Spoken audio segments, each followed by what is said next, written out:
So tonight's vlog starts here at the media centre. I've got a long day ahead of me. There's the under-19 game which is taking place in this stadium in a moment or two.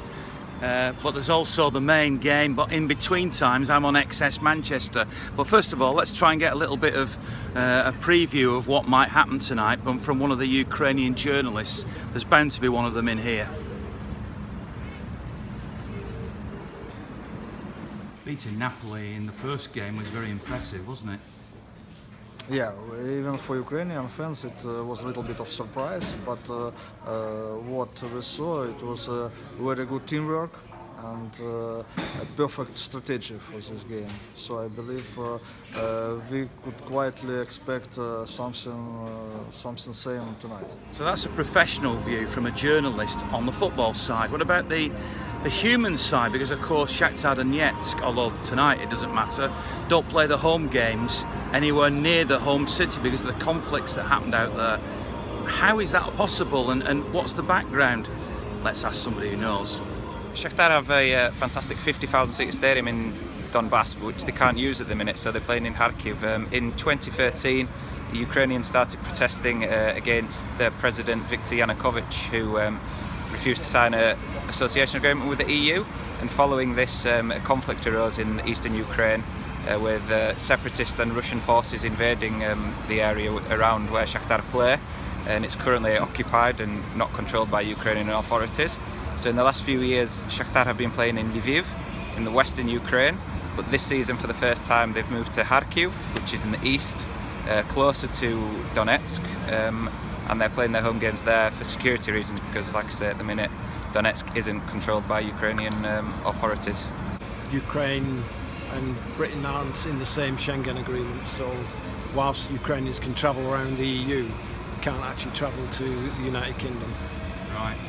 And you have obviously wear your colours very proudly, and that's the Ukrainian... That's the Ukrainian trezub. Yeah. That's the national emblem. Dates back to prehistoric times. The Ukrainian Cossacks and Bogdan Khmelnytsky used it as the national emblem when we were fighting against the Polish invaders, and then when we were fighting the Lithuanian invaders, and now we're fighting Russian invaders. So for Ukrainians, very little changes. So are you looking forward to tonight's game? Oh, definitely, yes. Are you expecting to win tonight? Hoping to. We don't expect to do it at the Etihad. We hope.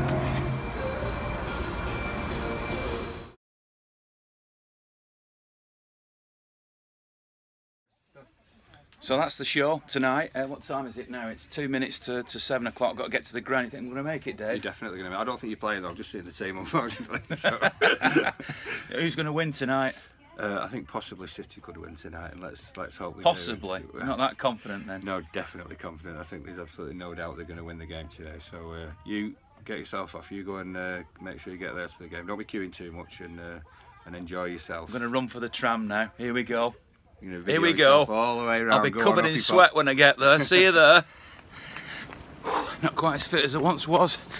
Went around marathons, but nearly the tram stop. Made it. What do you think tonight then? Sorry? What do you think tonight? Harder than we think. Really? I think so. Well, they beat Napoli. Napoli are top of the Italian league, aren't they? These are top of the Ukrainian league. Yeah, but after all these results in recent days, are you not full of confidence? I'm confident, but I don't think it's 6-0. 5-0 maybe, but not 6-0.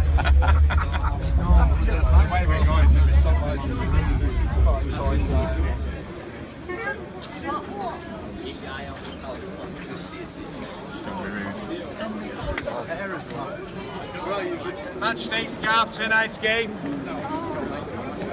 Match day scarf tonight's game. Well, obviously I've made it to the game on time because it's 25 minutes past 7, still 20 minutes to kick off, and as I'm walking through City Square you can hear the band playing in the background. There's still a lot of people coming off the trams behind me, and if you look ahead of me, which I'll show you in a second, you can see the massive queues to get inside the ground.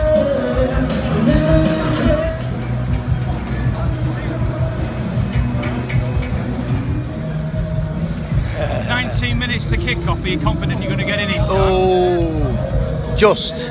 You reckon you'll do it? Just as the whistle goes. Why don't you come a bit earlier? Oh, so I don't drive the trams, man. I don't drive the trams.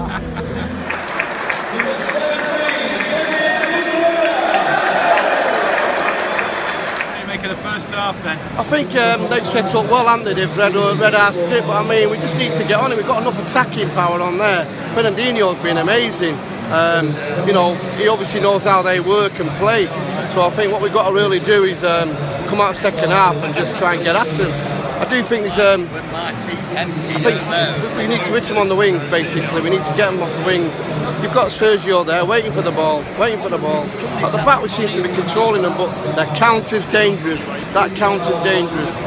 They've got in a few times there, and the referee looks like he ain't going to give us anything, not even a sweet. So now maybe the match-winning moment of the game.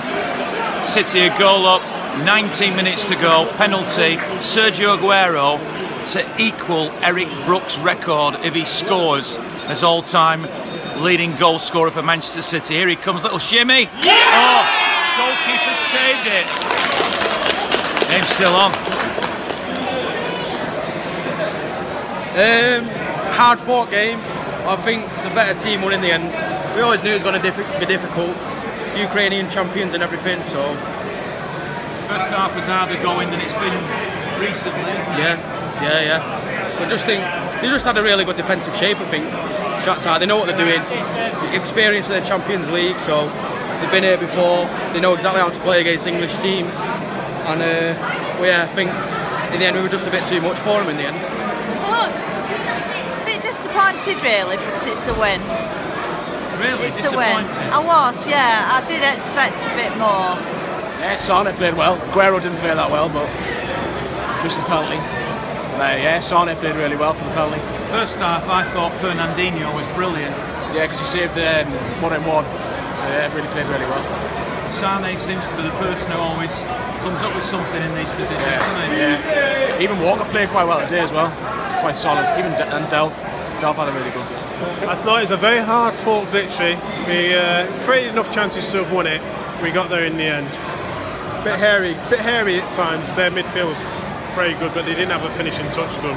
Were they better? Was City not quite as on song? I don't think we were on the ball in the first half of the game. I think they had the holdovers, but they didn't have any end product. The midfield was very good, very creative.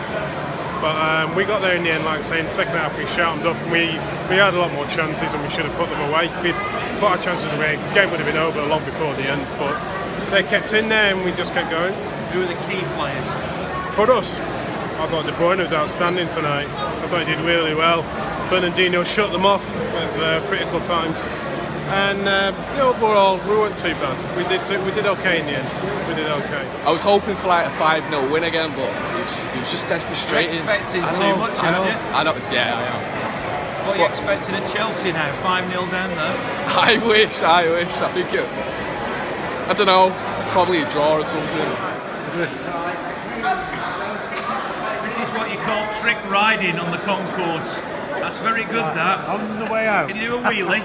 I can't do a wheelie. But it's said that to be a good side you have to win ugly. I'm not sure what winning ugly really means, and certainly a Pep Guardiola side, it seems to me the definition of a Pep Guardiola side is that it'll never win, lose or draw ugly. It'll always try to play beautiful football.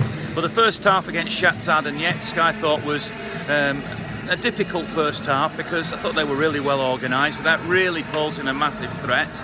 I thought Fernandinho was outstanding in the first half, really broke everything up, interceptions, prodding things forward, everything like that. John Stones, credit where credit's due, although they weren't exactly flooding forward Shakhtar, I thought he was really neat and tidy at the back and always right on the ball. Second half, a little bit better going forward. Kevin De Bruyne has started to come into his own. I'm a huge fan of David Silva, thought he played exceptionally well as well. Obviously, heartbreak for Sergio Aguero not scoring that goal from the penalty spot that would have equalled Eric Brook's record.